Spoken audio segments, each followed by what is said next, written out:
Resist with a closed fist. It's time to resist. Resist, I insist, or your freedom will be missed. Ask yourself. Let's just have it. What's that about four-way shit? Man, what just went wrong? I was trying to smoke out real quick. Let me try this again. That's all right.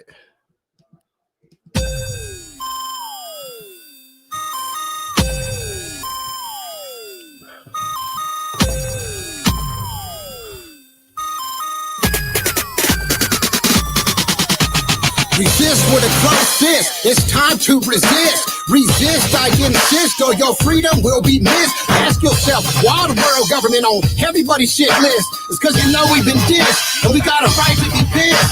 I don't swing to right or left. I ride with God cause I'm blessed. God's gift to uplift, about to blaze a split and reminisce like Hamlet when he heard the abyss. I said it's time we resist like gorillas in the mist and fight the damn power for all freedom to exist. It's time we resist and resist with an iron fist. Resist the machine filled by greed and green. They try to pick us clean, how they get so mean. I think it's in the genes. They some strange ass beans, filthy rich elite beans, doing strange ass things. I think Jake slide a hand like them David brains. Murder, kill to all you Jeffrey Epstein. Hella mean, cause it's money they fiend. We don't wanna join your team, we want the American dream. I don't wanna join your team, we want the American dream. We don't wanna join their team, we want the American dream. Fight the power.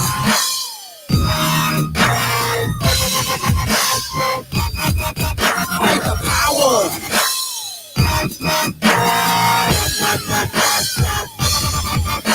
I'm in your ear like an earring. Make your ears ring. Have you discombobulated cause you can't believe what you're hearing?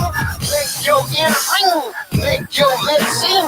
Make your body move from this cool of your feeling. They gave us social distance cause they fear our persistence. It's gonna take persistence for our fight for existence. They gave us social distance cause they fear our persistence. It's gonna take persistence for our fight for existence. Illusions are inevitable, weaving webs innumerable. Her beautiful picture never fails, crowding each other. Ah, shit. I guess I'm not very good at fading music out myself. Let's do this, though.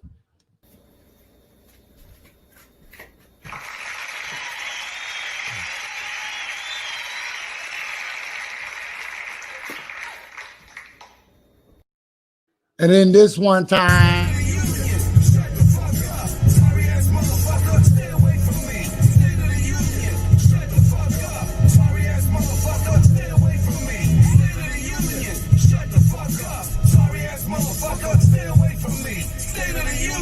Shut the fuck up, sorry ass motherfucker, stay away from me. Yo, where we at, y'all? Where we at, y'all? We in the flight lounge and it's hot, y'all.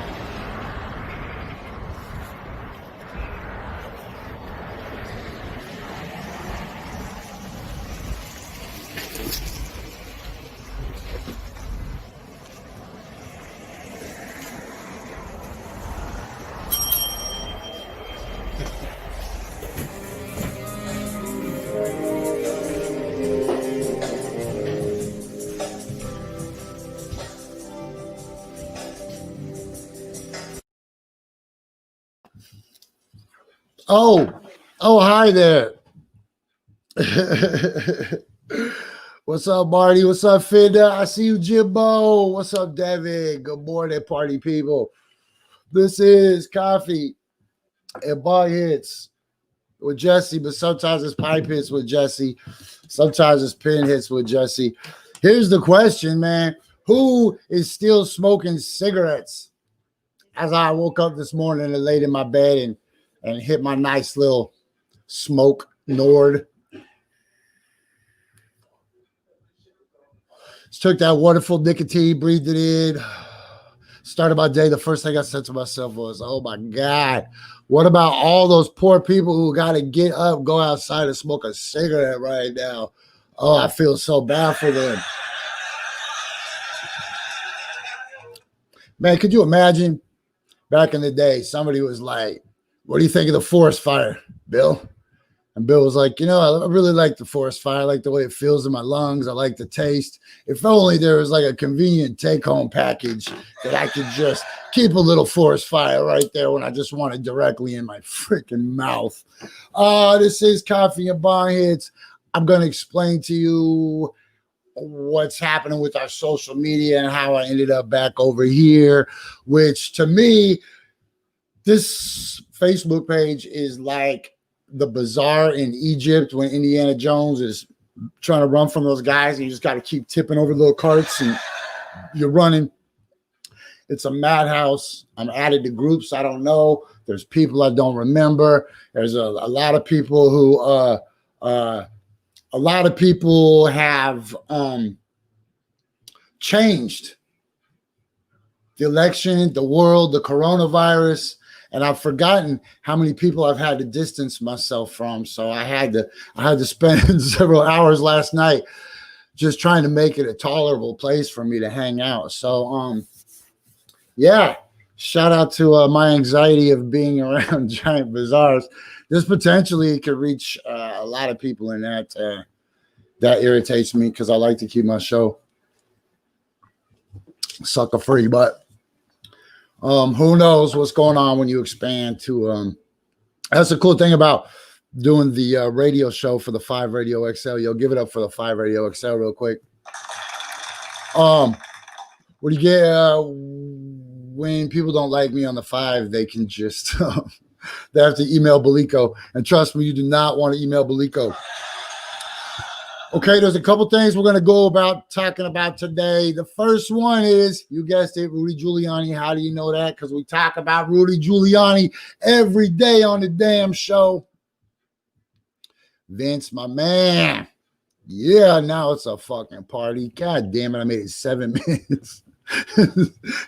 7 minutes. Yesterday, I think I made it 12, and I was about to throw myself a little party with one of those paper towel popcorn parties. Remember when you were a kid, you would do anything for those paper towel popcorn parties, man. Like if your teacher was like, all right, go to your parents' house, go in the medicine cabinet and steal all the orange jars, and I will give you a half of a scoop of a thermos lid of unsalted popcorn on a 3-way tri-fold brown paper napkin. You would have done anything. That was a cult, like the sugar cults they got these days. End up having your kids' eyes wide shut when they grow up.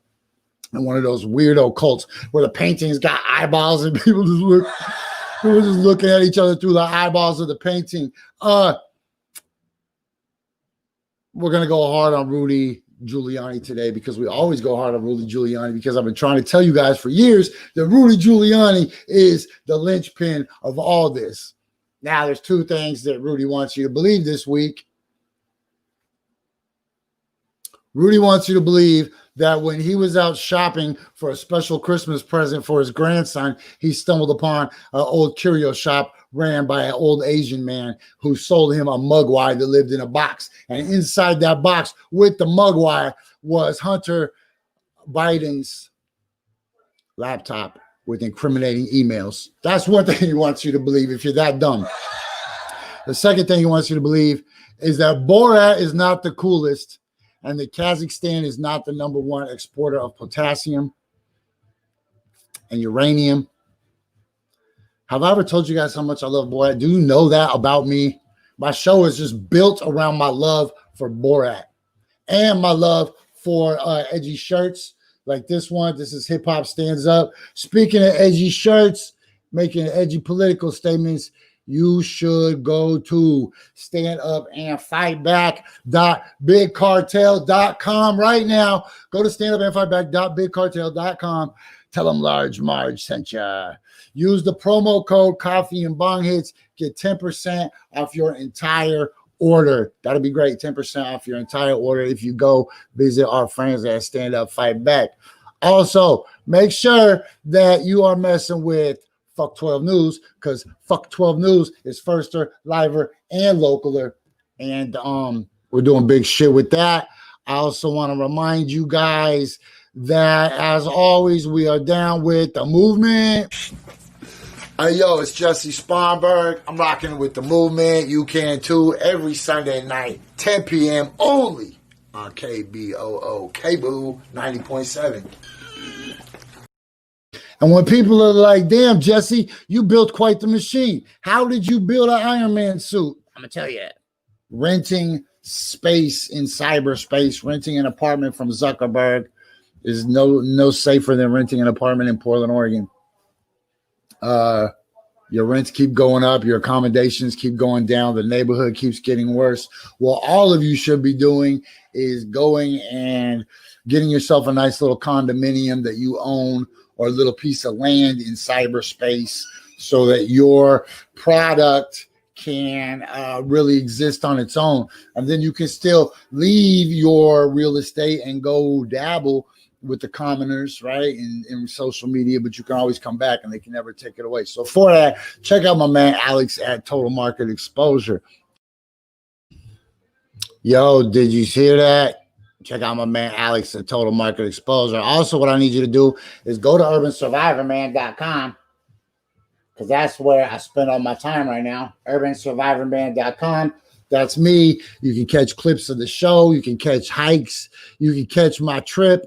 You can catch my trip to New York City. So I did a show in the heart of New York. You can catch my trip to Washington, D.C. I did a show from Washington, D.C. You could go to the website. You could catch the monkeys. Tell them, babe. What happened at the exact moment I started peeing and said, I'm the king of this jungle. You'll respect me, monkeys. Then what happened? We saw monkeys. Man, I'm telling you, we doing cool shit these days. Go to urbansurvivorman.com. See what we're doing. Okay, look, before I go any further, I want to tell you guys a couple things, man. The most important gift I could ever give to somebody that listens to this show is the reminder that in the story of your life, it's really easy to be the reader. It's really easy to let life get out of control. But if you really want power, if you really want some control of your own destiny, then you need to be the author of the story of your own life. So it's hard, though, because we get trapped in these cycles of just doing the same shit every day, right? You wake up in the same city every day. You wake up in the same bed every day. You brush your teeth with the same arm every day in the same mirror. You know what I'm saying? You drive the same way to work.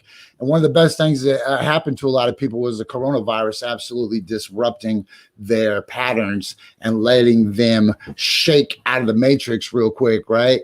And a lot of people were begging to go right back to it, but a lot of people weren't. So the important thing to remember is that your brain is a machine. Your brain is a computer, right?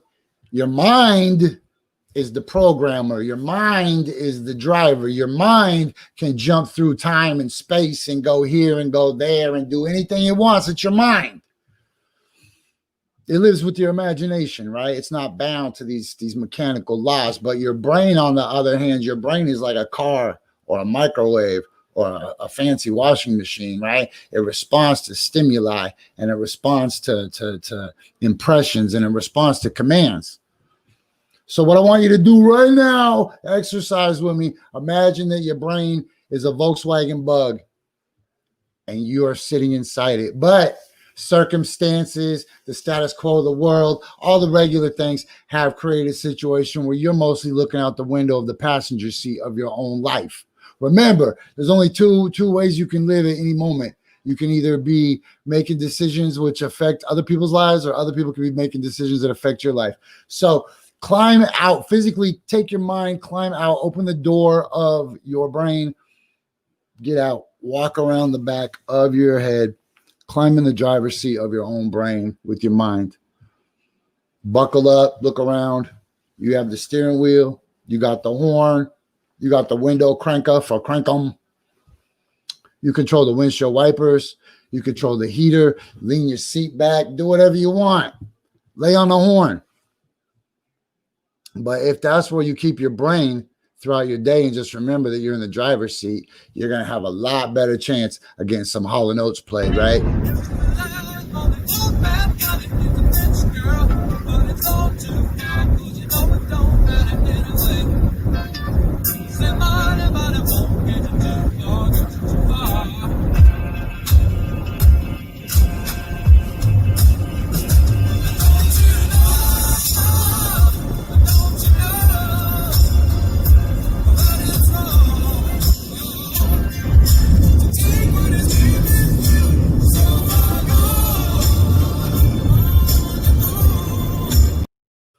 Yo, yo, yo, yo. So that's what you need to do. Just take control of your life.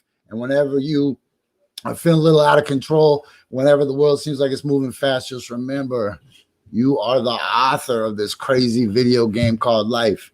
And the player that you are playing right now is somebody that you personally picked, man. Okay, so, man, we're about to get into the centipede problem. Yo, Dirty Blakk is coming on the show today, man. Dirty Blakk is coming on the show. I told him we would try to time it so that we were doing it at the same time. Something I really want to tell you guys, very serious and dear to my heart right now, though. The world lost a good man this last week, and I want to make sure I call attention to it. This is my friend Joe Walsh. And Joe Walsh was for real a mentor in my life, man. You know, I got a lot of mentors. But one of the ways that a lot of people know me is the different times that I went to City Hall and gave a speech, or the times I went to City Hall to support an action, or the times that we shut down City Hall, or the time I got my neck snapped at City Hall in Portland, whatever, right? Joe Walsh was that dude. He was the godfather of it. He taught me what to do. Really, so a lot of the activism that I've done at city council was inspired by Joe Walsh. Maybe this black backdrop isn't the best. Just put that up, put that down. There we go. The very first time I ever met him, he acted like he already known me, right? So we just started talking. And he takes me aside and he goes, you know what I'm going to do? And he was on oxygen, right? So look, notice, you might remember him. He's the old guy that always showed up with an oxygen machine. And if the cops came to arrest him, they had to arrest the oxygen machine too, right? So he tells me, he goes, you know what I'm going to do? Next time the mayor tells me that I'm out of order, I'm going to look at him and I'm going to say, no, Mr. Mayor, you're out of order. And he goes, you seen that Al Pacino movie, right? Where Al Pacino says to the mayor or says to the judge, no, Your Honor, you're out of order. And I lied to him that day. And I lied to him that day, man. And I told him I'd seen that movie. I don't know what movie he's talking about. Can I just confess it now because he's gone? Can I tell the truth? I don't know. I don't know what movie that was from. But I'll tell you this. A couple weeks later, Joe got his chance back when we still had Mayor Sam Adams. And the mayor said, Joe, you're out of order. I'll never forget because my brain moves super fast, right? So the moment he said you're out of order, I immediately reconciled that new information with everything I'd ever learned in my life, right? And had to filter every circumstance and every happenstance that I'd gone through through the filter of this new information, right? A new set of ears and eyeballs, just like, oh my God, no way. So, yo, Dirty Blakk is supposed to be coming into the show. Let me see what's going on. Let's see, man. Shit. Okay. I'm going to do something. I think I'm messing up. Let me fix something. Let me get out of here. Okay, that's live. Let me invite a guest. Copy. Boom. Let's try that again. And then boom. Sorry. One of the beautiful things about this show is I don't use a producer. This is me. Wherever I travel around the country, I just do the show. What's up, Rajim? I see you, player. What is up, my dude? It's a party up in here every morning, man. I don't know where some of these cats been hiding out, but y'all need to come through every day because it's a party. Okay. So my brain moves super fast. And so when he said you're out of order, Joe, I knew that Joe was out of order. Your Honor, you're out of order, right? Now that's a famous lyric from Run the Jewels, but I was on the edge of my seat and my head went whoosh. Yeah, stared at Joe and he did not disappoint me. He said, "No, you are out of order, Mr. Mayor." And then, I don't know what he said. Yo, what is up, Vic? Idaho is in the house. What's the weather like, G? Yo, Zane is in the house. Yo, let me make sure this worked.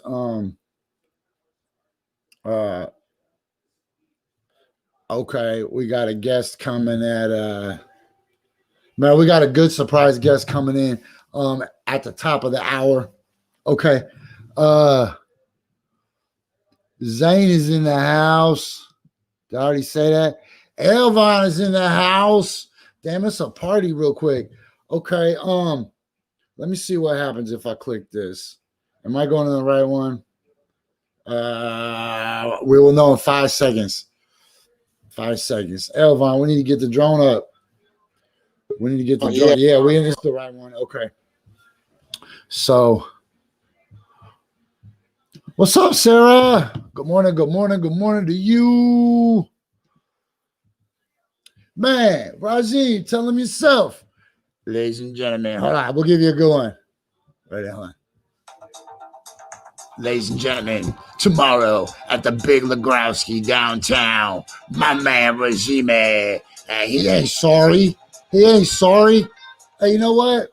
Man, look, YouTube. Hold on, we'll just do it better than this. We'll do it better than this. We got time, man. It's my fucking show. Right? I ain't sorry. Look, we're going to do you better, Rajin, for listening because we appreciate you. We appreciate you. And we love this video. Hold on, man. We love this video. Look, we're going to do you real nice. Hold on. Hold on. Yeah, y'all share the show, man. Hey, share the show. Just push share wherever you're watching. Let's do this. Watch what I'm going to do. Boom. Blam. Sorry, buttons. Like I said, this is a self-produced show. Yo, Gotham Films made this video, I guess. Look, this is hard. I love this one. Boom. Blam. Yeah, this is hard.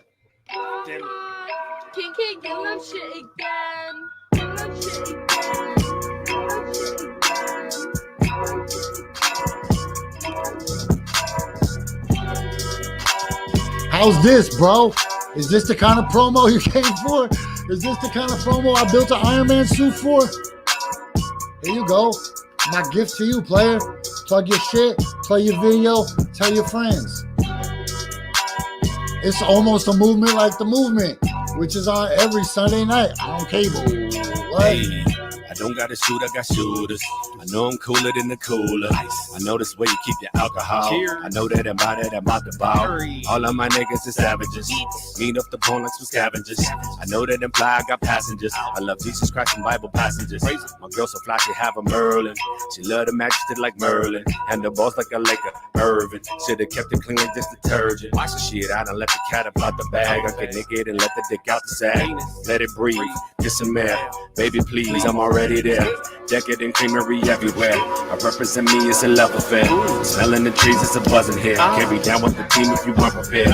Hey, this is my style. I do it to get some attention. Hey, the crowd going wild, so I guess I'm a spitting. Nigga, this video's so hard. But you won't get no honorable mention. I'm rocking it better than you. I'm making retire no pension. I just get the bread at the food. Apply sample bread. Smooth. My movement gon' move, that's the move. The only option not to lose.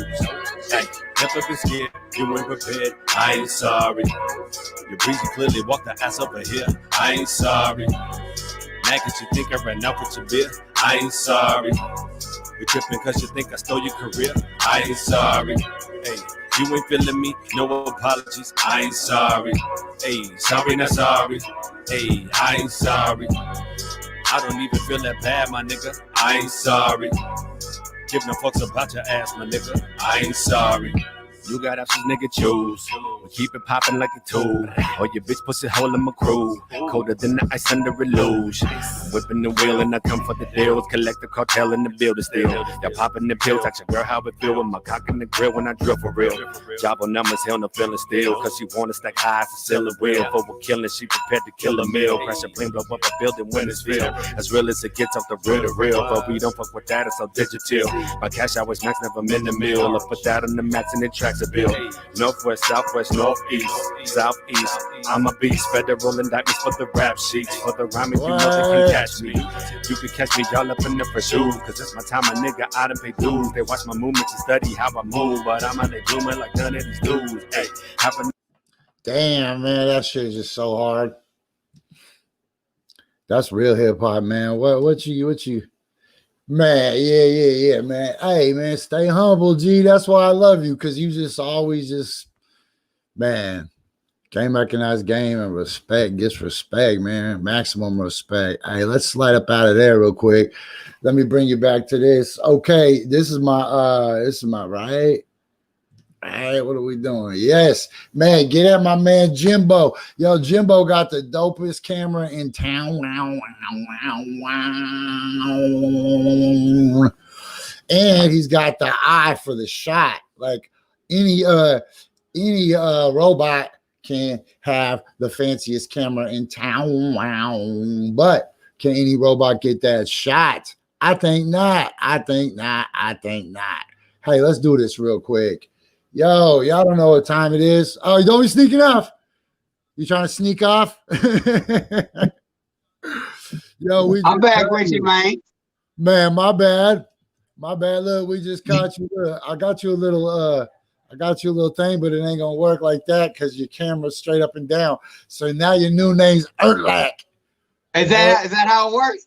Should I flip it sideways? Is it better to flip it sideways? Yeah. Then you would have you got a good shot right there. And look, I'll just put us back in this narrow. Yeah, you got the long black walls on the side because you're shooting vertical. Oh, hold on. Let me flip you. Let me flip you like this. Okay. We'll get right back to there. We'll see what difference that makes. Anyways, our guest right now. Yes, right now. Everything I bring you is fresh right now. Here's your break. When we get shit fixed with Blakk. All up in the mix, no mistake. He's probably trying to smoke some chocolate cake. Chocolate cake. Yeah, look. So I made you this cool little overlay, man. So when we isolate you like this, just be like, dirty. There's still a lot of black going on. I'll fix it next week. Next week, look, I'll have this up. I'll have a little logo with your head. It'll look great, man. I dig it. We're trying to get something dope for figure 8 tomorrow, man. I'm trying to hook them up with like a little garage sale sign or some shit. I don't know. I need to make all of you guys fancy. If you're coming back every week, I need to treat you like you live here. You guys start doing chores, right? I love it. Remember when you first ran away from home and you were like, you like stay at your friend's house and then you stay a little longer and then their mom's doing your laundry. And then one day that conversation comes and they're like, all right, look, you've been staying here a lot of times. It's time to start treating you like you live here. Here's some chores now. That's when you get the chores. Yeah. Like, damn, I'm moving on. Like, never mind. I think I'm going to stay with Trent next week. I'll be back, though. I'll be back. Hey, man, remember when you were little and you had those popsicles that were just made out of frozen Kool-Aid? And you would take like 2 sucks and you would take like 2 sucks out of it and then it would turn into white ice cubes. Oh, yeah. The Mr. Freeze, the Otter Pop. No, the homemade ones that your mom got from Tupperware, which was really just a front to sell diet pills. It took me a long time to crack that freaking crime syndicate. But when I got old enough, I did. But then you realize when you got older, you realized that your parents had the good-ass popsicles. Like they were available, the ones that had real fruit, and they didn't turn invisible. Remember, because they would just pour Kool-Aid in them, and you had a little plastic stick with a round handle. I woke up so mad about that this morning. You remember? You remember Fam Fam before they outlawed it? No, I thought you were calling me that. No. It was called Fam Fam. That was the back in the day diet pill that was just methamphetamine repurposed. That shit was fucking crazy. Oh yeah, and all the housewives, real freaky. Yes, like Gucci Mane. Yes. Okay. Look, I gotta take my bong here. I still haven't had my bong here today. I waited for you. I started without you. I apologize. Oh man, I've been smoking. I'm cool, but I gotta drop the spot before we do the hit. You know how we do. It's going down. Hey kids, are you looking for a cuddly, environmentally friendly pest remediation solution to get your family through the fall while you're being attacked by cockroaches, ticks, fleas, potato bugs, and centipedes? Get an anteater. And I know you're thinking, Jesse, but what if it's a giant centipede? Well, bro, get a giant anteater. Brought to you by God. All right, remember, as soon as I finish all these little nicks and cuts in my face, which is a big metaphor for trying to put together this Iron Man suit, then we will we'll have a real sponsor, and the anteater will still get maximum love on the show, right? The anteater will still get maximum love on the show. I'm down with the anteater. What a majestic creature. Yo, the anteater's always trying to pay in larvae, dude. It's like, that's cool, and I appreciate it. We'll give you some larvae love, but okay, let's get these bong hits out of the way so we can. I feel like the possum is like the meth head anteater.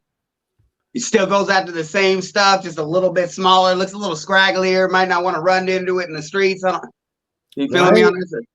Yeah, and other people are like, they're nice. Like, they're not nice. If that dude's in my backyard, I don't care if you're a tweaker, a nice tweaker or a mean tweaker. You're a tweaker in my backyard. And that's how other animals got to feel about possums. Like, bro, I've been telling you, if I see you in the yard again, fucking see you in the yard again. Okay, what are you smoking this morning? Hey, what are you guys smoking? That's the important thing. Hold on. What are you guys smoking this morning? Boom. What are you smoking this morning? I am smoking something called garlic something or other. Garlic juice by 45 or 45th latitude. It's 25.24%. Shit was like $16 for a fucking gram though. Mm-hmm. The prices are going back up. I'm not sure if those fires had anything to do with it, or if a bunch of crops got burned up, or if they just took the opportunity to say, fuck it, we're about to charge old school prices. But I've seen eights again for $50. Man, I'm having trouble. You know, when I was on the island, I had it nice. I had it nice when I was on the island because nobody on the island does dabs, right? And they're all scared of it, really. Like, even when I brought some back, I was like, hey, you want to hit my pen? They're like, oh, no. I'll be sleeping under that tree, bro. Hey, Jimbo calls it science weed, man. Shout out Jimbo. I know you mentioned him earlier with Go Ham Films and Regine the Black Bishop getting down. Yeah, but I'm having trouble finding the middle ground between just getting sparked where I want to giggle, and then all of a sudden I'm so fucking high I'm taking 3 naps a day, man. You gotta suffer through the nap stage, to get to where I am, on the dirty dabs level or whatnot. There's a lot of naps that happen. I'm not proud of it, but it's part of life. Oh, man. I'm smoking the Slurricane. This is the Slurricane Turk Sugar by Goldheart. Damn. And this right here is available at Power Plant, as everything that I smoke is. Bro, you kind of seem like the possum right now, though. Like, all right, where are we going with this?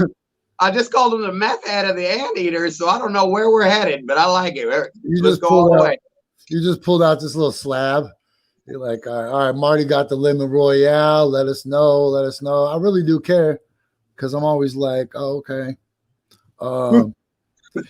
Ashanti calls it digital weed. Damn, what's that? Is that Free Willy? I got the fish on the table. Fish gang. Okay. It's going down. It looks like the shark from Finding Nemo, huh? Yeah. Okay, hold on. Jimbo got a pumpkin spice. I see you.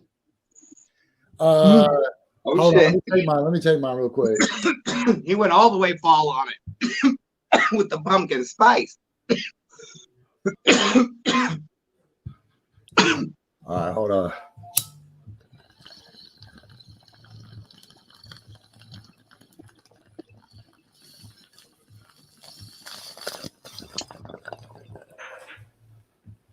Oh, that was perfect. Shit. I'm seeing little sparkles.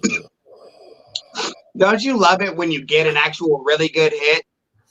You have those ones where you're trying to light it and the bowl won't sit down properly inside of it, so you're trying to squish the bowl down as you're taking the hit, and then you get this thin ass smoke, then you pull the carb and you don't feel like you got a hit, so then you take another one and it's way too much, and then you end up in dreamland. Oh man. Yo, something I want to bring up. The homie Snoop. Yeah. Sober Snoop, man. Sean Milliken, Southeast Mouthpiece, man. Rest in peace to our brother. Man, big deal. Life is short. You know, life is so short, man. He left behind a daughter, family. Man, so it shows you it's bigger than rap. You know, community, man. We lost a great member. Good friend to a lot of people, man. Shout out to Big D, man. I know he's hurting right now. Big four ways. Of course, obviously, Sean's family. Man. Yo, that's worth. Let me throw this up real quick, man. Let me throw this up. You know, you got a representative, man, a real supporter. You heard it just over and over again when the news broke on Facebook. You know, every single interaction that I had with fam, man, was just so positive and so supportive. And like I said, it just echoed and resonated throughout the entire community. Everybody was like, man, that's a good brother right there who we lost. Integral member, man. The last post, if you go back into his Facebook right now, the last post of him posting the movement, So Luna, freaking Jimbo, you know, freaking just everybody, pictures with everybody in the community. I mean, this is a guy who is incredibly active, a guy who spread nothing but love and support. So it's gonna be great. They are doing a memorial today.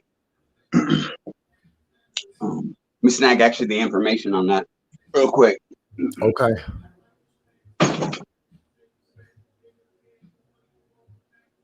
Yo, y'all want to stick around at the top of the hour. At the top of the hour, we're gonna have a guest. Yo, we might have Diction come in. Yo, we might get Ashanti to slide in for a minute, man. So it's gonna be a candlelight visual at Glenwood City Park, 8 p.m. tonight. At Glenwood Vigil. Yep. Vigil. Yep, candlelight vigil. Yeah. What did I say? Visual. Oh, I said visual? Yeah. Candlelight. It was hard to speak with the gold teeth. Visual. It's a candlelight visual. It's not an S, it's a G. V-I-G-I-L. But no, it's 8 p.m. at Glenwood Park. Yep. Hold on, let me throw that up on a banner real quick, man. It's open to everybody. Shout out Crazy MC. Visual tonight, information. 8 p.m. Glenwood Park. Yo, man, homeboy really set an example for how to be a contributing positive member of society, man. And I know a lot of people are hurting, but yo, y'all gotta get used to it. Y'all gotta get used to it. I know a lot of people who have lost a lot of people this week. A lot of people are hurting, and just because we didn't throw their picture up on the show doesn't mean that we don't got love for everybody in the community hurting. Hey, but y'all better harden. Y'all better harden. We ain't even hit the first frost yet. 2020. A lot of people been hiding a lot of holes in their boat because the weather's been okay, man. It's about to really, really, really change, man. And the best way is to communicate that shit with each other, man. Be open. Don't suffer in silence, man. Communicate. I don't even want to be here. Yep. Oh, man. And guns, man. Put the guns down. And violence is a big thing right now. Man, The youngsters are out here doing the most. 3 different people got stabbed yesterday or some shit, or the day before, man. They're pulling out the knives too. It's going down. It's going to get back to the old greasers and street gangs. You have people with chains and knives in the street, the mask on. It's going to look like the fuck is that movie, The Outsider? Man. All right, G. Look, you can stick around while I go through the news, or unless you got something better to do. Gang, I'm just chilling. Okay, let me hit up some news real quick.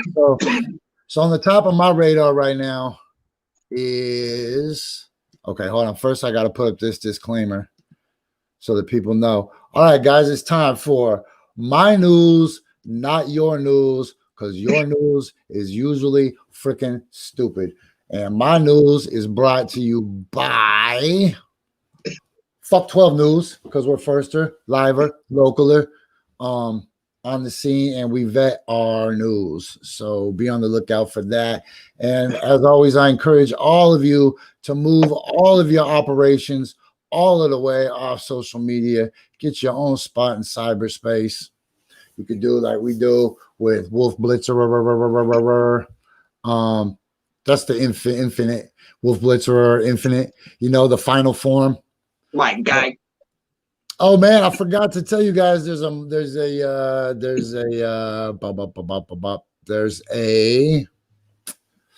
debate tonight. 2 old men yelling at each other, but separately, because apparently they're gonna mute them. Apparently they're gonna mute the old men absolutely separately. They should have been done that. They should have done that the first time. Infinite. It's ours. Yeah, okay, so let's go into the news and see. Let me share the screen. Sorry. Is this still a debate if the other person can't answer? It's like a rap battle where they just separately just say raps that are unrelated to each other. It's like a showcase. It's like a presidential showcase. Mm-hmm. I like that. That's a better word anyway. Everybody loves a showcase. You need to change it. Shit.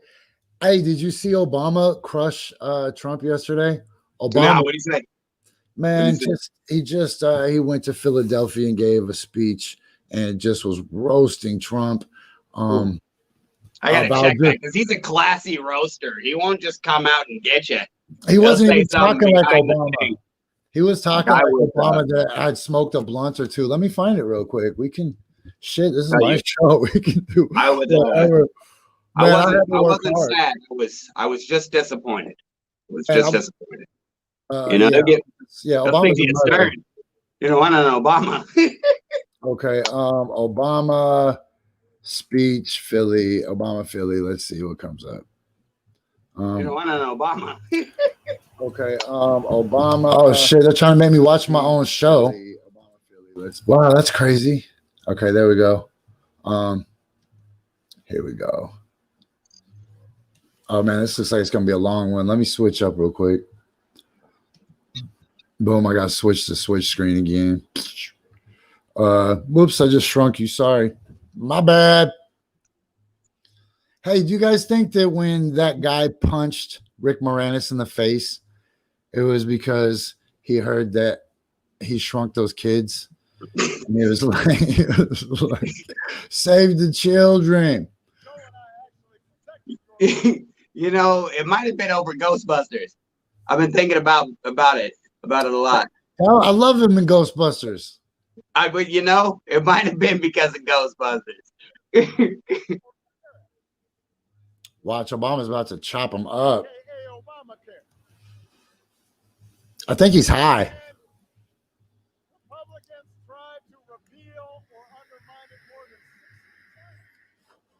He's high. Listen to him.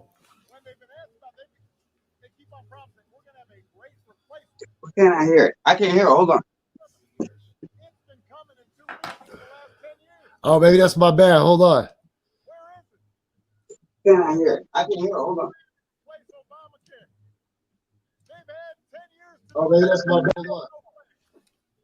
They've never had one.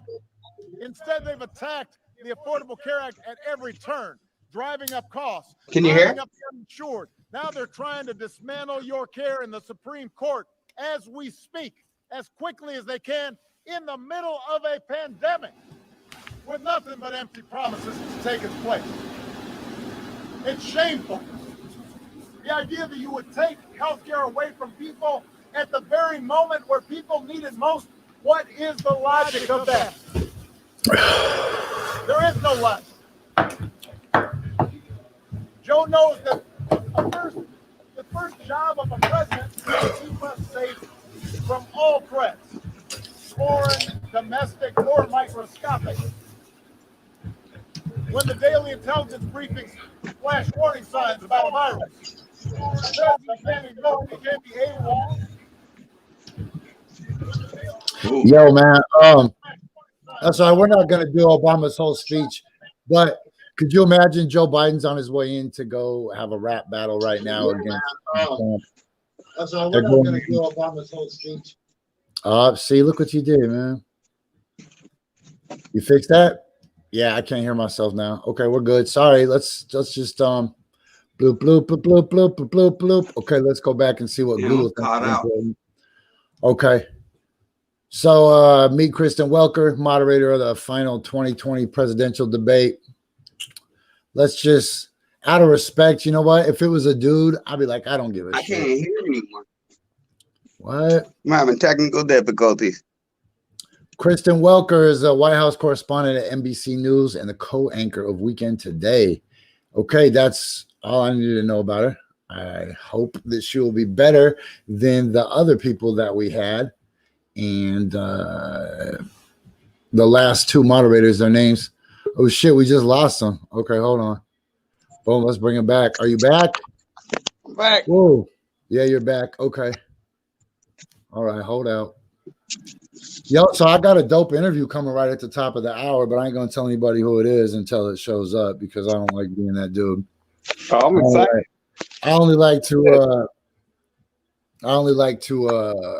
make sure my guests come on. If I say my guests are gonna come on, I gotta make sure they come on. So I'm not gonna hold off.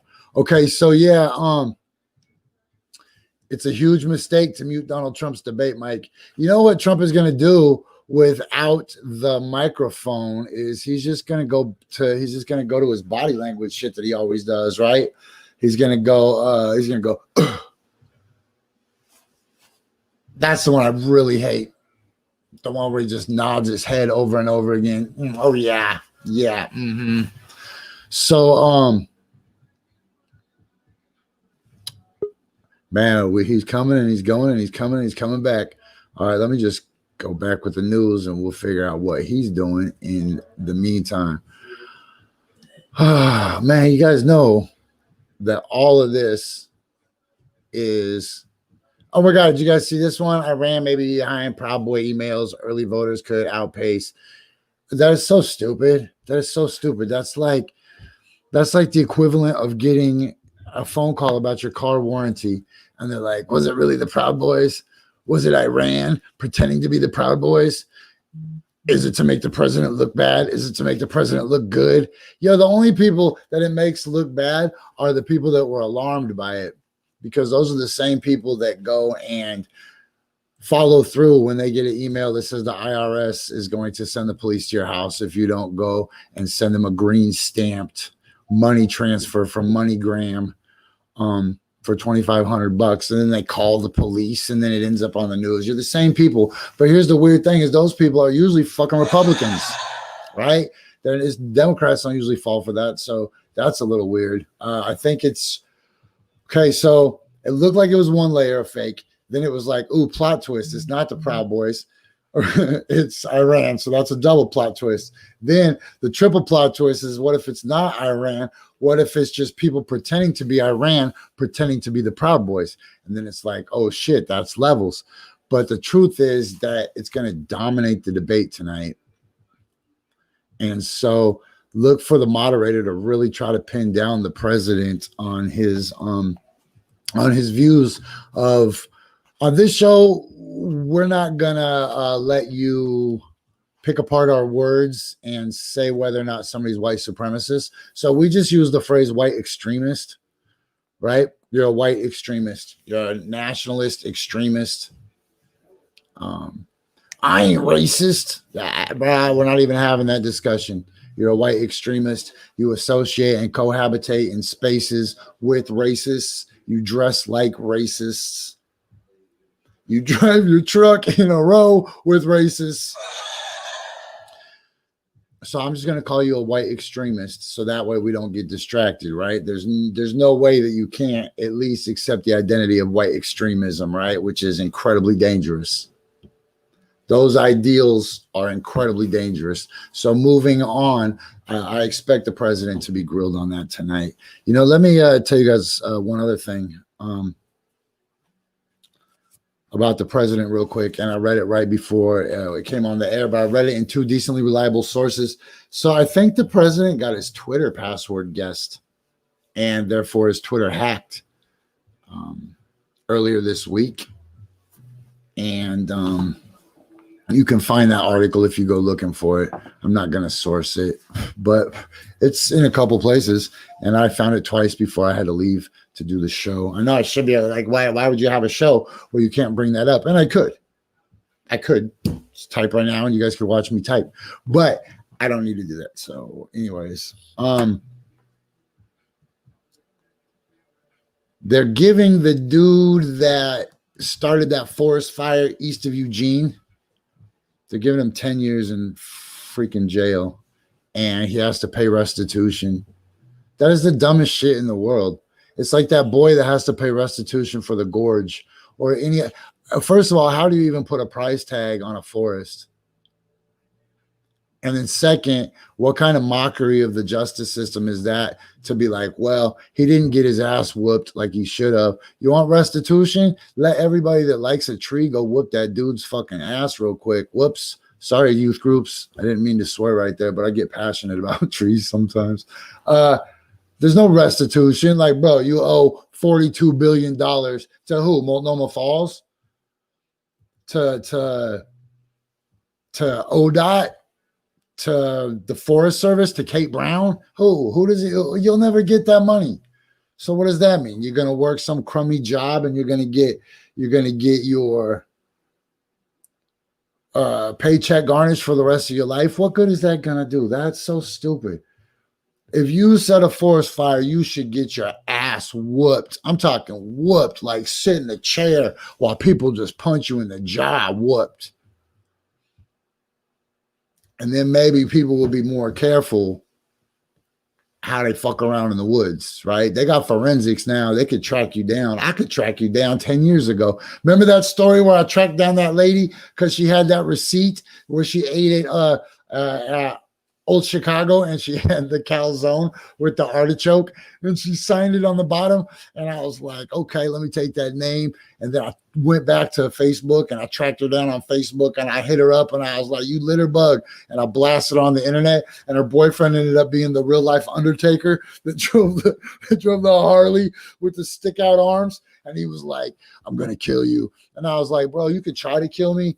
Let me give you my address. And so I gave him my neighbor's address just to see if he'd pull up and then I could see what he looked like from across the street. But yeah, anyways, I never ended up getting my ass beat by that dude. But nowadays they got forensics. So if you litter, you should get that shit traced back. They should find the receipt on the Top Ramen or the Slim Jim that you impulse bought on your way out to the forest. And you decided you were just going to burn plastic, but there's still some of it left, including the barcode where they tracked you down to the Walmart.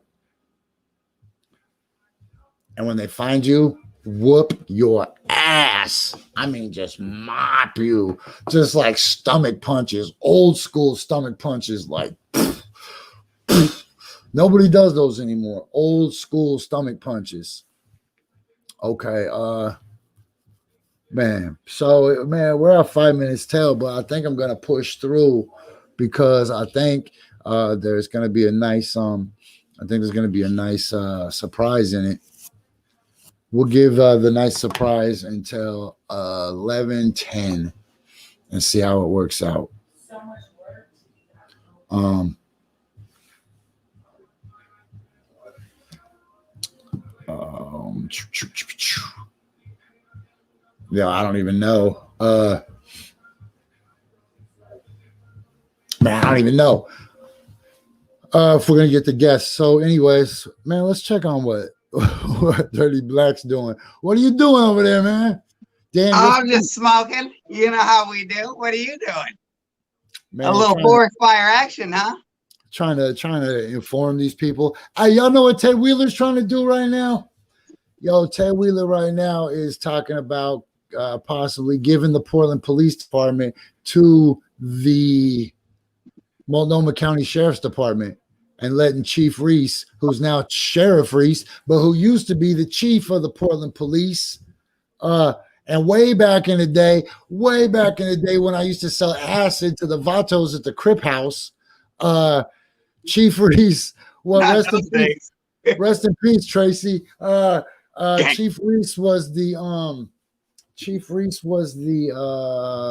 beat cop. Yo, for those who don't know who this is sitting down with me, man, it's my man, yo, Dirty Black. This is Coffee and Bong Hits. Okay.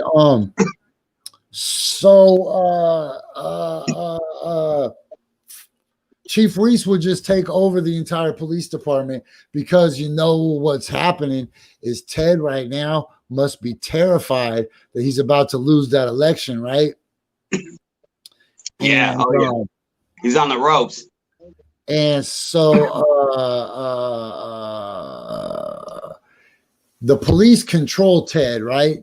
I don't know what the police have on the mayors, what allows them to control like that, but I'm glad they didn't have to do it to me, right? They'd be like, "We framed your brother, and he'll go to prison if you don't cooperate with us," or some shit like that, right? You know, it's super nefarious, some TV shit, right? Because all the cops are on drugs, so they probably have some real outlandish schemes that they're trying to hatch. Just like those dudes that tried to kidnap the governor. How long do you have to be fucked up to go with that plan for that many days, man? How long? Like, they hashed that plan over months. Like, why did you not sober up and drop out of that plan? So Ted knows that if he loses that election, either one of the people that could possibly beat him, even though there's only one person that could possibly beat him, and the other person's actually.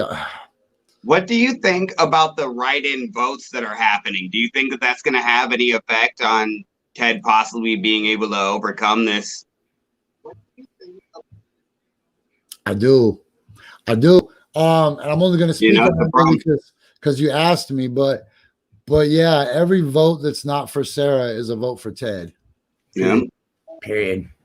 You know, it's gonna take like 100,000 votes to win an election. 100,000 votes, man. I've seen a whole bunch of people on the internet saying that they're going to write in for Teresa. So, you know, I mean, Teresa. I love Teresa with all my heart. I believe in Teresa. Yeah. But if you look at the numbers, if you take your emotions completely out of it and just look at the numbers, it's, man, you know, I said it earlier.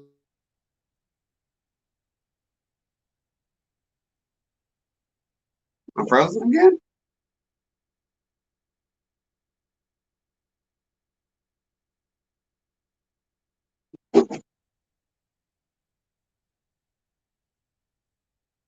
Are we frozen?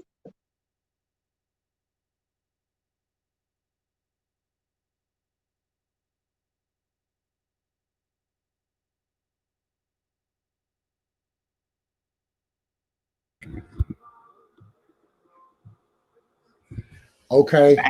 Back in live? No. Okay, yeah, we're back. The camera popped up. Yep. Yo, but also I got the external camera so y'all can see the party too, I guess. Yeah, boom. Whoa. Okay, let me get off that. That was weird. The camera just the cameras dropped for a second. That was like a software glitch. Yeah.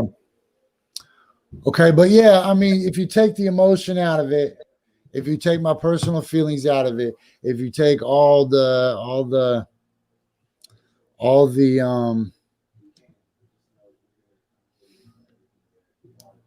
personalities out of it, I get the tag. if you take all the platforms out of it, if you take all the hopes and all the dreams out of it, and if you just look strictly at numbers, man, we're about to end up with Ted like on purpose. Like it's not like people aren't being informed, and it's not like the people are making uninformed votes. People literally know what they're doing. They argue about it on the internet. They don't argue about it with me because I'm not going to argue about politics. Don't blame me. I try to save the city from all this bullshit. I should be running. I don't want to get mad, but I should be running for re-election right now. And we should have a city. We should have a city with a police force where we didn't even feel like we had to riot. Like, yo, man, everybody wants to be the person to catch the glass that falls off the shelf. Well, how about the person with the foresight to just push the glass away from the edge of the shelf, right? How about preventative measures? You know, how about a city that doesn't have any homeless people in it? How hard? Check this out though. Here's the whole problem, right? My grandmother, I talked to her about. Your grandmother is the problem. I know, but I talked to my grandmother about Ted, and I talked to my grandmother about what's actually going on downtown, and about checking stuff out on the internet, which she doesn't know how to work the computer. So when you're talking about people who are just watching mainstream media, they're not being fed the reality of the situation. They're not actually seeing it from a firsthand perspective. The stuff the narrative that's going on inside of the headlines about Ted is that Ted and Donald Trump are clashing, that he's some sort of left hero who's trying to stand up against the bully Trump or whatnot, and that he's losing and that he's not doing a very good job. But that's the problem, is that he's being picked on. It's not showing what he's actually doing or what he's allowing to happen, or the initiatives that he has that he's pushing forward. So she has this idea, who knows who she's voting for. I didn't ask her, but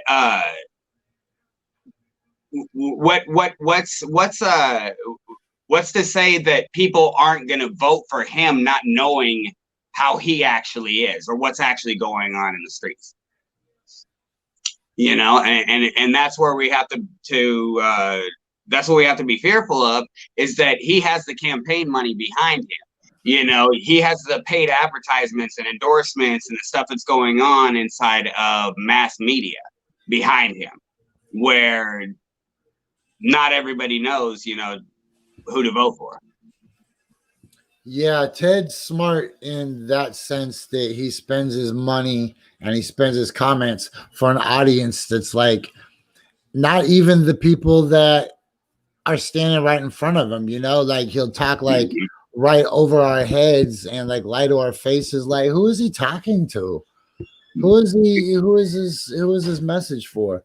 It's for the mass media. It's for exactly what I was just talking about, because that's the clips that they play. And we see it, exactly what you said. Like, you'll be standing there, everybody's sitting there protesting for a specific reason. Then he comes out and says some shit that you're like, what the fuck are you talking about? And that's the clip that you see on Fox or fucking on MSNBC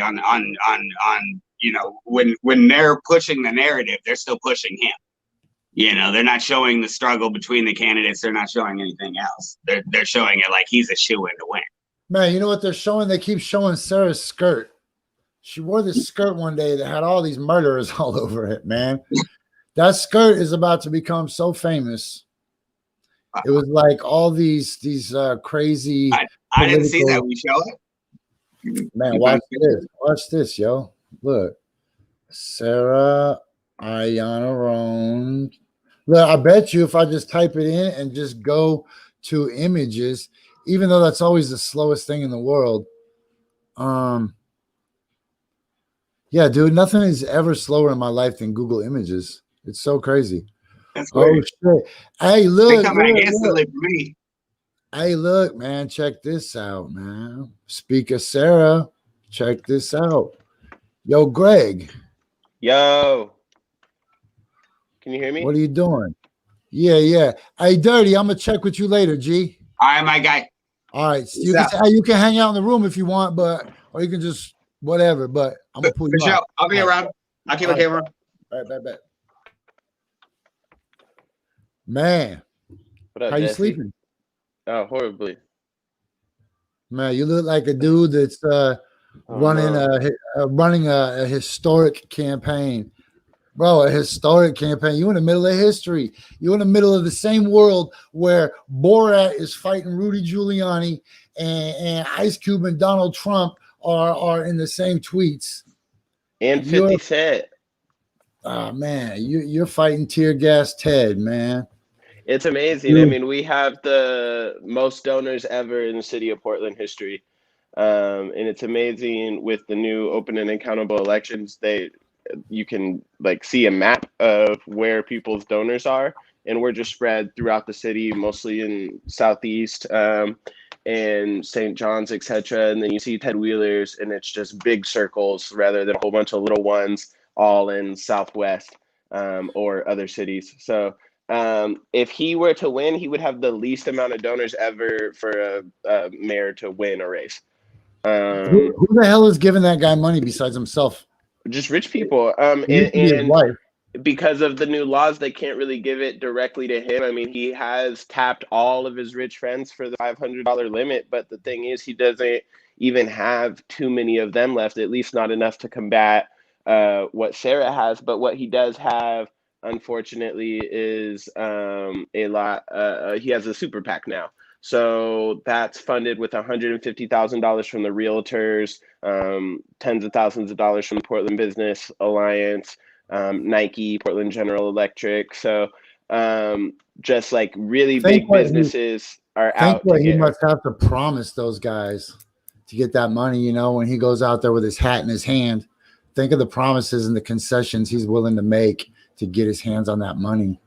Yeah, and it's just, I mean, a lot of it is what they know he's not going to do. Like, you know, Sarah is even willing to look at progressive taxation, which is like just a huge no-no for them. But it's also that they're used to being able to have someone in their pocket. So even if they did not like Ted, which I think a lot of them would agree that he's been a failure on the issues that they care about, like they care about they don't want there to be a lot of homelessness, right? I wouldn't say they care about the houseless, but they do care about the issue of homelessness. And he's been a failure on that, but it's more than just that he's been a failure, but that when he has a problem, he calls them. When he has to run again, he calls them. So any group of people, it's only human nature that if you've held this power of choosing who gets to be an elected official, choosing or being the person who's called when an issue comes up,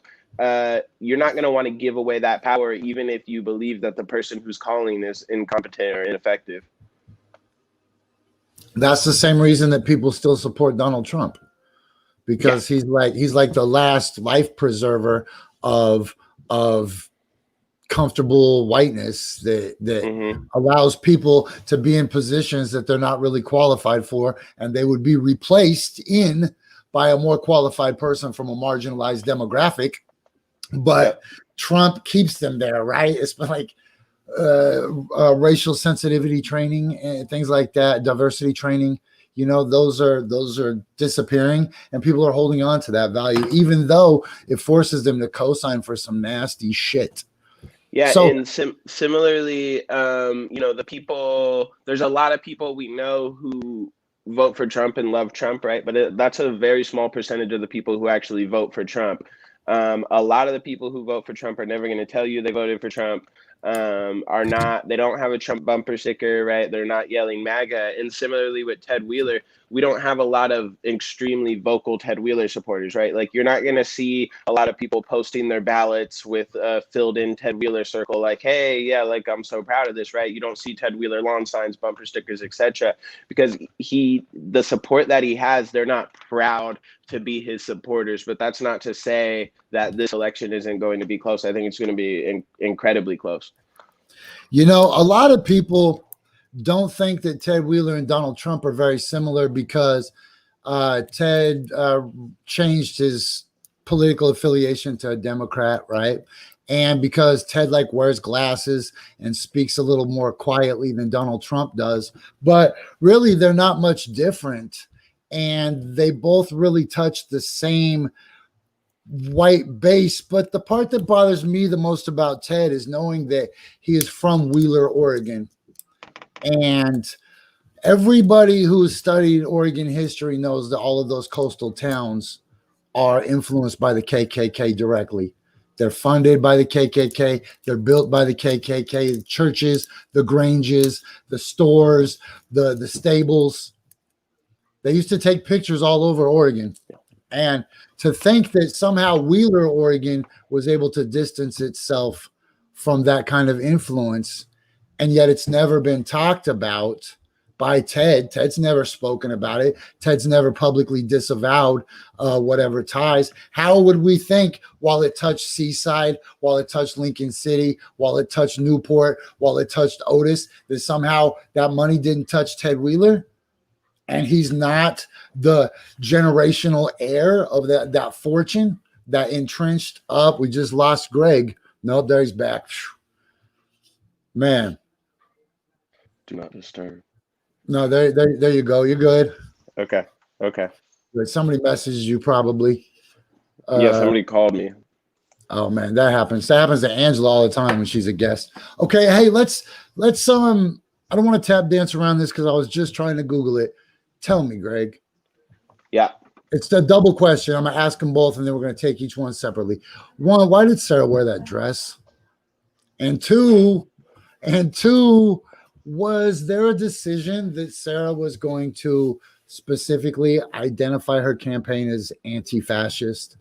Or is that just the natural opposition of Ted's fascism? Is that like the default reflection to Ted? Or there he's back. Hold on. There he is. I'm seeing a little. You can hear me, right? Yeah, you're great. Okay. So first the dress. Okay, yeah. So it was a skirt that was really popular at Portland Saturday Market. It's pop art. It's satire of a lot of historical figures, making them look silly. And there's a lot of other people who are not communist leaders on that skirt. I forget who, but I think like Bob Dylan or something is on the skirt. And like they focus on, like, they call it a Mao skirt when Mao is one of the boxes. But it's pop art, it's satire. And what we say is, you know, when Sarah's mayor, she's going to fund the arts and fund education to a level where all Portlanders will be able to recognize satire and pop art when they see it. It's not an endorsement, obviously, and we don't plan on, you know, enacting the cultural people's revolution or something when she takes office. But has it been retired? Yeah, I mean, I doubt she'd wear it again. She wore it to Reverend Billy's, if you know who that is. Reverend Billy was in town, and he does this like spectacle thing where you're supposed to wear whatever the most absurd thing that you have or something. And so she wore it thinking it was absurd. I'm sure had I been her campaign director in 2016, like maybe we would have had more discussion about it. But it's really unfortunate because it's that old of a photo. Oh, it's from 2016. Yeah, it's not from. It never ever has cycle. a date on it. It never has a date on it. It's I just get shared all over the place in just like, oh my gosh, that's all you got.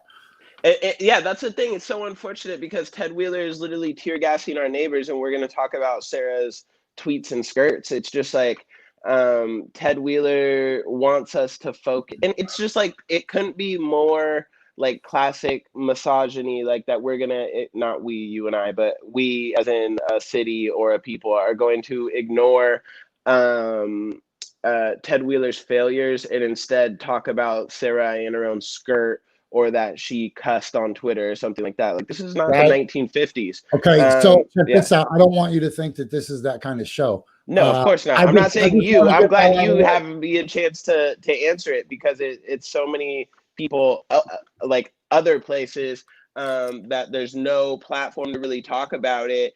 Like, it's all over Reddit, etc., and it's placed there, like you said, with no date, no context, no response, no anything. So I love the opportunity to respond to it, but our response is really like, that we hope that anybody who thinks that that would influence their vote instead looks at policy. And if you're worried about the judgment decisions of our elected officials, Ted Wheeler has demonstrated inability to make good judgment decisions as mayor. And if you really don't like the things that communist dictators did, like, as most people don't, Ted Wheeler has done far more closer things, like gassing his own people, to that than Sarah Iannarone ever has. So okay, so I'm gonna skip over that, and I'm gonna go to some quality journalism, which you don't get a lot of these days. Let's do the Antifa one, because I think that's an important point too. Okay. Yeah, she so we did not make a conscious decision that we were gonna like run an anti-fascist campaign, although we do believe that it should be the default, right? Like, and obviously there's a lot of misinformation or disinformation of Antifa versus anti-fascism, and I'm not so naive to be like, to come on to anybody's show and be like, we're just gonna all act like anti-fascism and Antifa are synonymous or something. I know that, you know, the way that it is used in the popular lexicon is different than just being anti-fascist, but at the core of like Antifa, it's short form for anti-fascism, and that should be the default position for everybody. And she's never wavered upon that. And then Ted Wheeler has leaned into right-wing dog whistles to then associate her with violence and criminality, when in fact it's the opposite that we're associated with by claiming to be anti-fascist. So, you know, everybody should be anti-fascist. In a recent debate, when Sarah was asked about this, and then Ted responded, he said, "Of course I'm anti-fascist, but there's no fascists in Oregon." And he's never met a fascist, and that nobody calls themselves a fascist. I mean, very rarely do people call themselves a racist either. And when you have this sort of mindset that fascism doesn't exist in Oregon, or that the rise of it is incapable in Oregon, when he was mayor, when Jeremy Christian murdered 2 people on a MAX train, it's just dangerous. And so we want to ensure that there's equal enforcement of the law. And what we've seen so far is when white nationalists come to town, they get bus escorts, police escorts. Police beat and gas their political opponents so that they have safe haven in Portland, and that's just unacceptable. And so when she says she's anti-fascist, it means she's anti the fascists that invade, the real outside agitators that invade our city, run around, commit crimes, beat vulnerable people, and terrorize our community. And it's important that we have a mayor that is heading our city with that vision, rather than someone who doesn't even acknowledge the fact that we do have a problem with the rise of white nationalism in our city.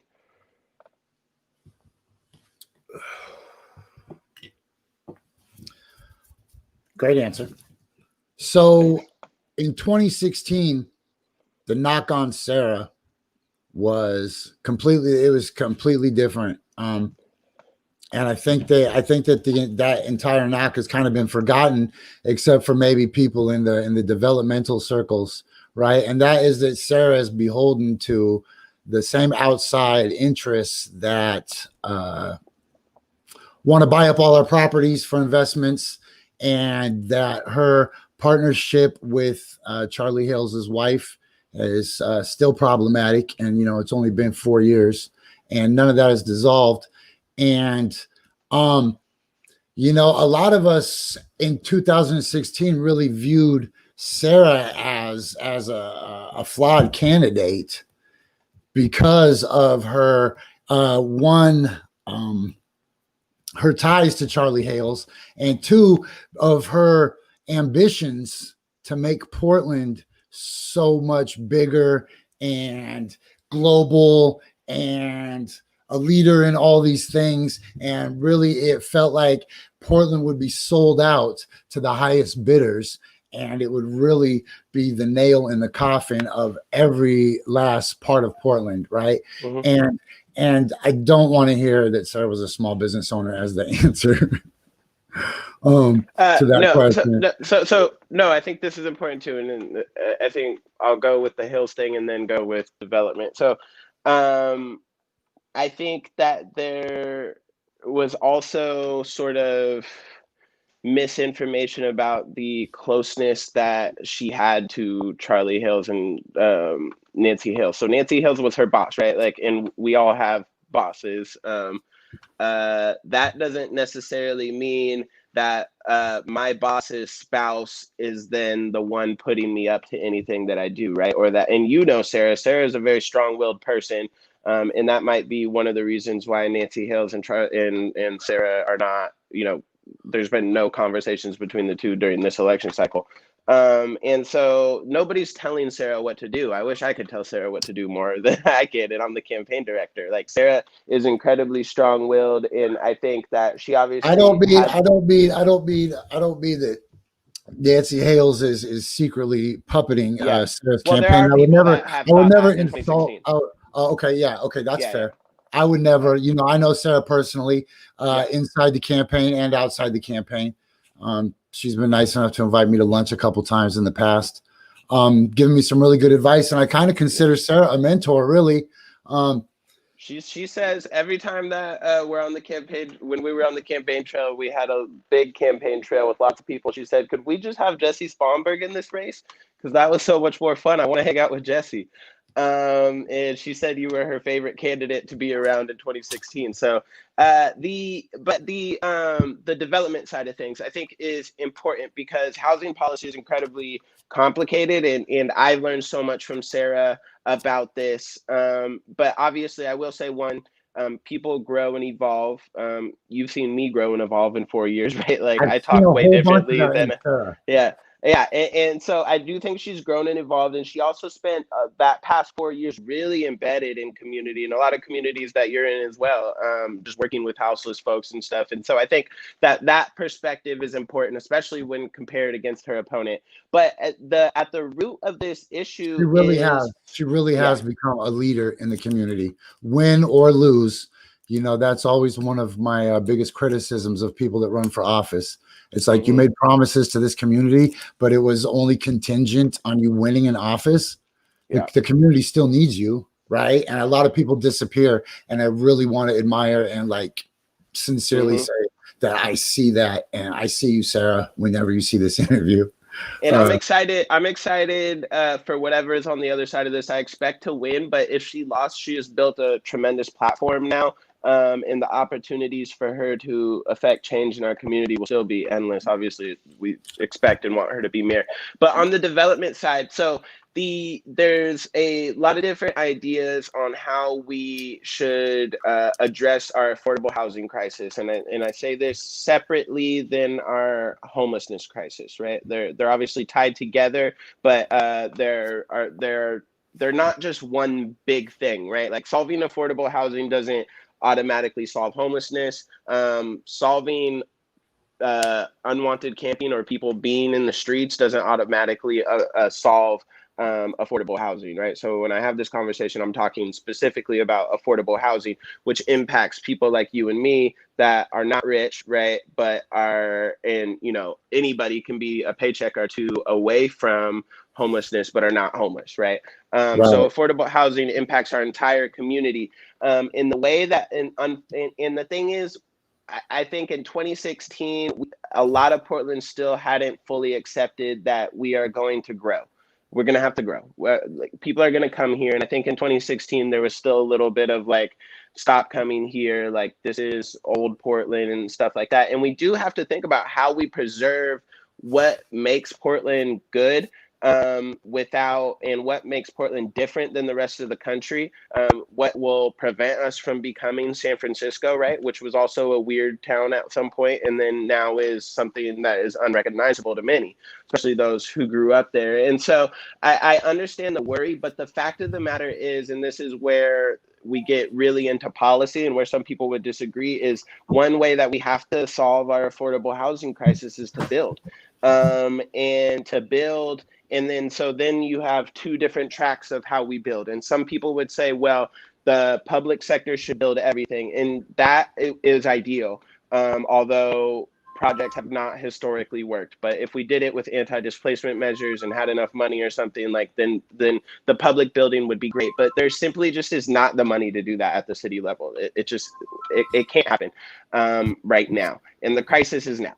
So what we need is public-private partnerships to build, and then we need to push those private partners to ensure that each time that we're building, that there are strong anti-displacement measures to make sure we're not pricing people out of their communities, but also to ensure that we're maintaining the culture of neighborhoods, in that when we are building climate smart cities that have compact walkable neighborhoods, and you can get to a grocery store in your neighborhood by walking there, right? Like, and That's that what reduces emissions, etc. But we have to build, and that's the problem. In the government can't do all the building, which means that developers do have to help us build, right? But there needs to be strong, incredibly strong community benefit agreements. And where TED has failed is to ensure that those community benefit agreements help the BIPOC community, are giving jobs to the BIPOC community or the communities in which they're building in,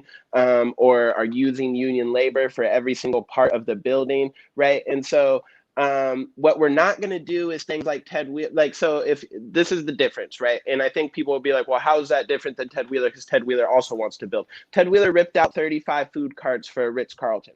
Nobody visits Portland for their Ritz-Carlton, right? And it's going to be people that are staying in to come visit Ted, right? That are the types that are staying in that Ritz-Carlton. Those food carts thought they were going to be relocated. Many of them have never reopened or anything, right? So when we talk about building and working with private developers and how we're going to build and holding them accountable, we're not saying that you have free reign to build in our city and price people out and stuff like that. We're saying that right now, apartments and places to live are unaffordable, and we need to build more places that are affordable, or else everybody's going to be pushed out of Portland, and it's not going to matter. And then the other thing is communities and neighborhoods need to have a say in what is built in their neighborhoods from the start, right? Not, we've decided to build here, now how do you want us to do it? It's like, you need to work with every single neighborhood at the neighborhood level, which I think is another thing that is puts her in, that makes her different than, like, say, and I'm not throwing shots or anything, but then a Chloe Udaly. But we do have a neighborhood association set up right now that obviously has institutionalized racism and everything in it, but it's a network of neighborhoods that need to be consulted in how we build upon in their neighborhoods, because every neighborhood in Portland is different, and if Portland can do anything, it's create great neighborhoods. It's what we've done. Man, I know you think the longer answer you give me, the less questions I'm going to give you. No, I love talking about this stuff. Is Sarah gonna turn every street to 25, 30 miles an hour? Absolutely. That's not in the plans. That's not in the plans. No. That's not going to happen. Is she gonna outlaw cars? Is she gonna outlaw cars? I think, you know she wants to. You know she wants to. If she could like executive order, you know, she would want to. She would just get rid of them, but she would replace it with a wonderful transit system and walkable neighborhoods and stuff. There's the thing. We can't do one without the other, and the other has to come first. So happened. We had a conversation with a Black leader in our community once, and she said, if your commute to here would have been and it was in the summer, I think, but she was like, if your commute to here was the exact same time on bike versus driving, would you have ridden a bike? And he was like, hell no, especially not if it's raining. And I think that was like an epiphany to her. And I was like, yeah, that's how a lot of Black people like really think. And then like what I told her in 2016 when she was running is I was like, yo, my sister at that point had like 5 kids. She's not hopping on transit How many does and she have getting now? around the city. Fuck, too many. But more than No, that. shout out to your sister though. Yeah, my sister is dope. Shout Yeah, out same Marissa. thing. Yeah, I see you. And yeah, she I think you've come to her bar a few times. I But don't go to she bars too. no, I mean in the past. Um No, I played. it's Okay, a karaoke bar too. Like oh no, but let me so I think this is also a criticism I want to address. So yeah, in 2016, this was my hesitation with her in 2016 was that she was too focused on car-free stuff. One of her major things was a car-free downtown. But as you know, when you're running in 2016 and it was Jules and Ted, you sort of had to make big waves to even be involved in the conversation. And so I think it was partly throwing out really big ideas that weren't necessarily what she wanted to enact in 4 years, but that would help catapult her into the conversation. And I think it did help. But what I do think there are a lot of opportunities that we see now in downtown Portland where Chloe Udaly has allowed for businesses to sort of take part of the roadway out so that they can eat there and stuff like that. We see things like last Thursday where cars aren't, coming through and stuff like that. I think there's a lot of opportunities there for special times. And what we've seen is Ted Wheeler on given moments has given free parking for the city, right? So how about instead on a day, we do a car-free downtown, and I think it would be really nice for a lot of people on a day to be able to be in businesses and sort of treat it like a Saturday market, or like a lot of cities around the world treat their downtown spaces. And so no, we're not going to outlaw cars. Every street's not going to be 25, but she is going to be really focused on making sure that we have safe streets. Especially in East Portland, area that has been basically neglected since it was annexed decades ago. Okay, let me bang some more of these at you real quick. Great. But before I do, I wanna stop on that tree stump for a minute.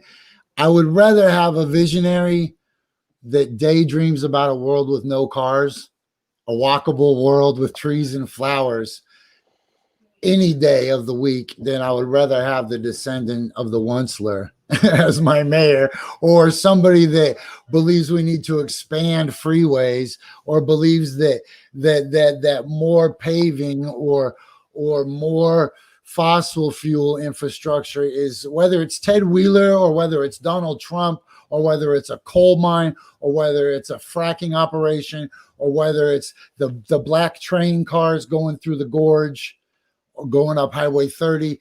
I would rather have a mayor or a leader in any position or a friend that cares about that enough to get teased a little bit about living in a world with no cars, right? And I think that's really, really important to consider for people, like strictly on an environmental level. Like the air in Portland sucks these days. And I know that Sarah has been a leader in air quality, separate and outside of her campaign. Okay, how many votes is it going to take to win this election, Greg? Probably about 170,000. 170,000? Correct. That's our vote count currently. I mean, it's hard with the multitude of, I think there's like 4 write-in campaigns now, could add up to like 15%. So 170,000 is about what it would take to get 50% of the vote, which is what we expect to get. And that takes a lot of money, a lot of campaigning. Like as we speak, I have 6 staff that are like working right now, and then probably like 10, 15 volunteers that are on phones right now. So like it takes a lot of effort to get that done. And we've been campaigning for over a year, right? People are going to be sick of seeing Sarah ads on their digital and on their TV, and they get them in the mail. And so it takes a lot of campaigning. And so it's been frustrating for me to see that people think, like a new write-in campaign came up yesterday that I saw yesterday from some Republican. Like, this is not how campaigns work, right? Like, I didn't go to school for this or do this for a year and a half for people to tell me that actually how you do it is to troll people on Instagram. Like, that's not how campaigning actually works. Uh-oh, I lost you. Or maybe you lost me. Am I here? Somebody comment.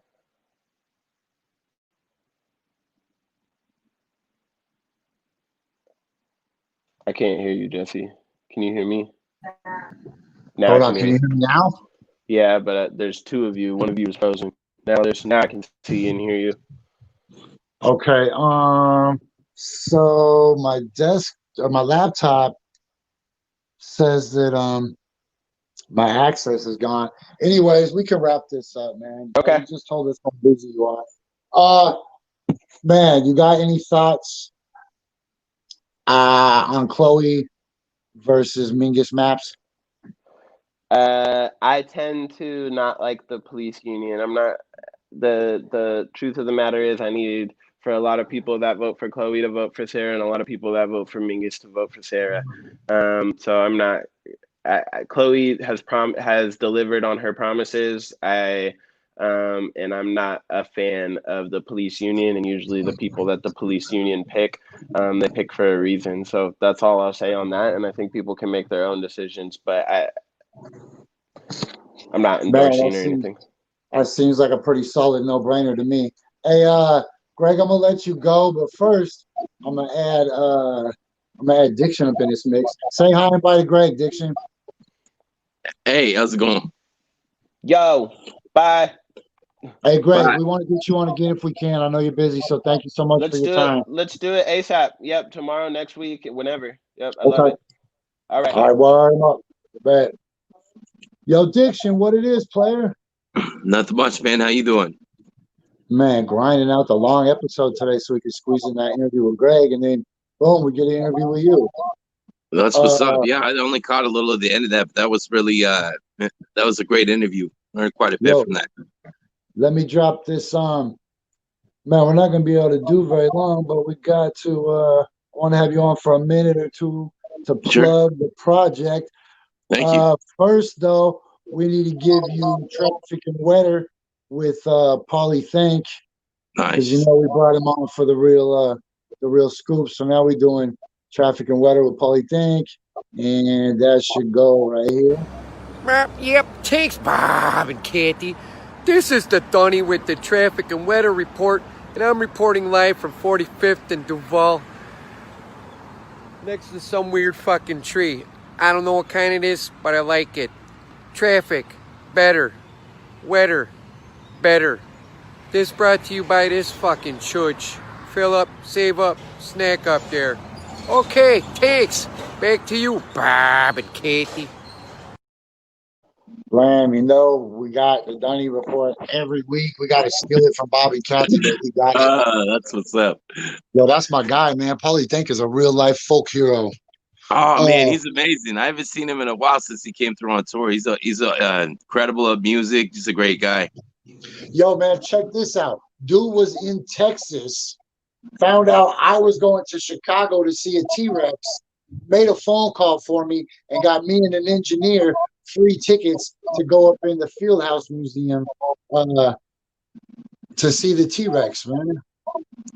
That's dope, man. Oh, yeah. I met him the first time I ever met him. I first moved back from San Diego, and I had I think Phil Helene booked me on this show, opening up for Sleep, and Pauly Think was on the bill, and we went to Music Millennium on 23rd to see, like, LP was in town or something. So LP was like doing a little Q&A or something, and me and the homie ran out, and he was putting up flyers, and he's like, "Hey, you're on the show or whatever." I'm like, "Yeah." So then we met.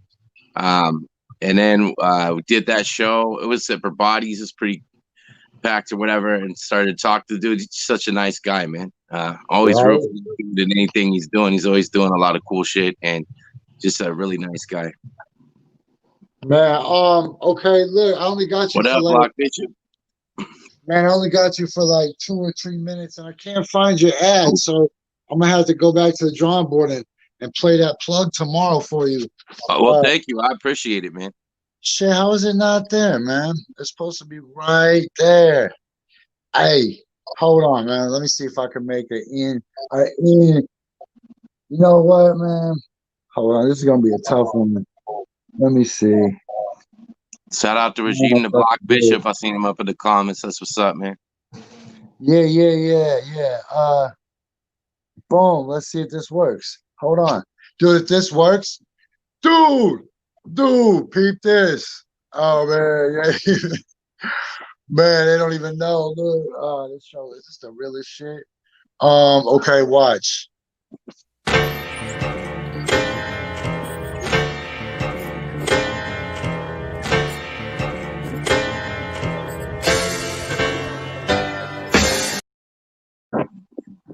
Blam.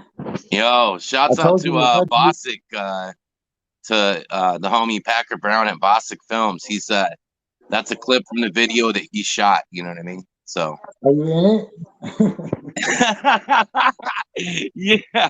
Or did you just Yeah, steal, I kind of rap for a little bit of it, you from know? the Hot Cake House? That was just some promo from the Hot Cake House's Facebook page. You're like, Right. put a Dude, beat on it. that was a trip doing that because, okay, that's like, we filmed that video, man, in June maybe? And Okay. it's a trip because, you know, the Hot Cake House is like always open. It's probably been open every hour of the day for 50 years or something, right? And it was in the earlier stages of the pandemic, kind of. So it might even have been in May or something. I mean, the pandemic was still fairly fresh. So it was crazy to be shooting in front of that and it's completely shut down, you know, like it's right. You know, seeing it like that. But yeah. That's the only thing that would ever get those poor men out from behind that grill. They were just like indentured servants. One day they came, they thought they were going to dine and dash. And they're like, nope, now you work here for all time. Right. They started out as young ass men and just had to flip pancakes and sausage 24 hours a day for years. And then you look at them, they look like they're 60, but they're like 32. And finally the coronavirus set them free. They're like, get me out of here. They must take fairly good care of their employees. When I used to drive a cab for Radio Cab, I used to pick up this older gentleman that worked there for like 30 years. And he had a crib like off of like Hawthorne and shit. Like he was a nice guy, but like him and his wife had like, I mean, granted, when he purchased that house, it was probably worth a quarter of what it is now. But you know, that dude had like a pretty nice little crib. He seemed pretty happy. I'm like, yo, that's dope that they're taking care of you. Cause I mean, the cat worked there for like 30 years, you know. Bro, it's Hotel California, I'm telling you. Once you try to die, you can never leave. You can never ever leave. You stuck there forever. Okay, how much longer are you in town? I got 1 more minute with you. How much longer are you in town? How much longer am I in town? It depends. Honestly, at this point, I mean, the goal's January, but I mean, right now, an American passport's gonna get you all the fucking nowhere. So, you know what I mean? I have it, and I'm stacking. You know, working a lot. So we'll see it. We'll have Addiction Christmas. Oh, definitely, man. I'll definitely be here for Christmas. Definitely. I'm thinking January at the earliest, and then even then, man, I'm gonna have a like business level internet connection over there. So you know what I mean? I could still tap. Are you working tonight? Yeah, I am working tonight. Okay. I'm gonna call you on some side shit. Nice. Okay, let's get out of here, man. I gotta go buy some fucking hay for some goats. So all right, well, thanks for having me on. And shout out to everybody in Coffee and Bong Hits land. Love y'all. It's always a pleasure. Yeah. Man, we have some guests today. I'll see you, Diction. Hold it down, see you later, man. Definitely. Bye. Peace. All right. Yo, that's my guy. Okay, look, we went 44 minutes longer than we're supposed to. Play the outro. Shout out to Greg McKelvey. Came here to talk about Sarah and the campaign. And shout out to Diction and shout out to Dirty Blakk. Hey, yo, we'll be back here tomorrow for the last episode of the week. Keep listening to the 5 Radio XL for other great programming. I'm not going to play a commercial right now because I'm just trying to get up out of here. But shout out to the 5. I hope you're enjoying the new digs. I'm super jealous. All right. Anyways, if I don't say howdy 5,000 G, that means some monkeys with herpes stole my phone. And you don't want that. 5,000 G.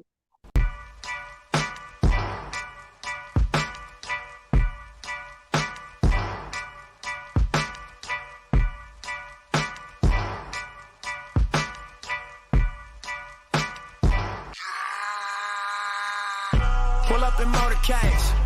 I got a show today. It's all I'm trying to do. Hustle and motivate. Choppers a throwaway.